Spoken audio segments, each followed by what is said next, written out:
এটা হচ্ছে পিটি। তোমাদের সাথে শেয়ার করবো হচ্ছে ফুল ভিডিওটা। তো ফার্স্টে আমি হাই জাম্প করে নিচ্ছি। চলো হাই জাম্প করে নেওয়ার পর করে নেবো ফ্রন্ট ব্যাক আর left right, front back left right, এটা স্ট্রেচ হয় প্রচুর। এরপরে যেটা করব সেটা হলো তোমার কোমরটা স্ট্রেচ করব। তারপর বেল্ট আমার খুলে সমস্যা আছে, তাই বেল্টটা একটু বেঁধে নিলাম। তারপরে একটু টুইস্ট করে নেবো, তারপরে একটুখানি ঘাড়টা ফাটিয়ে নেব, তারপরে লেফট স্ট্রেচ করে নেবো, রাইট স্ট্রেচ,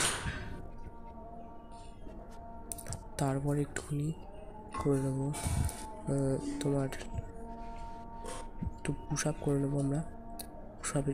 পুশ আপ কিন্তু পিটির সময় খুব প্রয়োজন।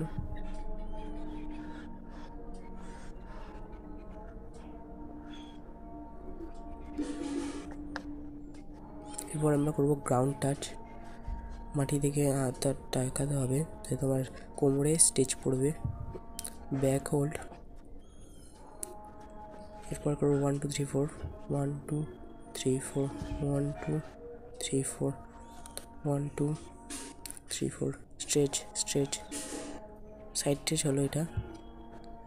এরপর করবো লেফট রাইট হ্যান্ড স্ট্রেচ,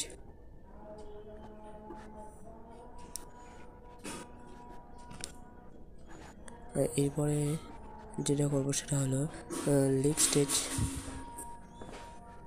এটা কিন্তু যতটা তোমার পা ওঠে ততটাই তোমাকে উঠাতে হবে। পিটি করার সময় এটা খুব প্রয়োজনীয় চেঞ্জ।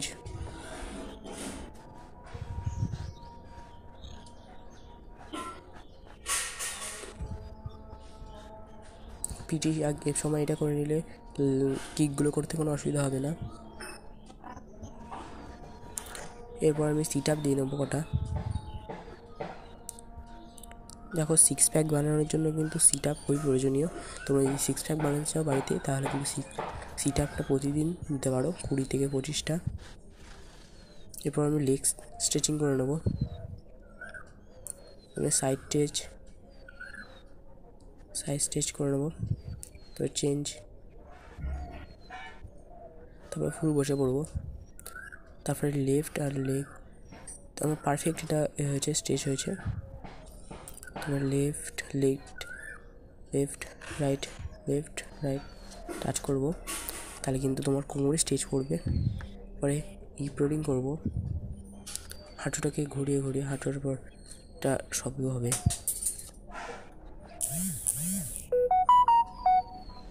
এরপরে হ্যান্ডটাকে স্ট্রেচ করে নেবো, হ্যান্ডের ফিঙ্গারগুলোকে,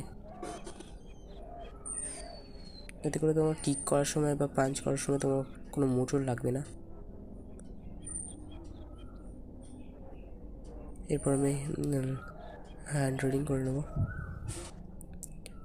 এবার একটু ঘাড়টা ফাটিয়ে নিলাম।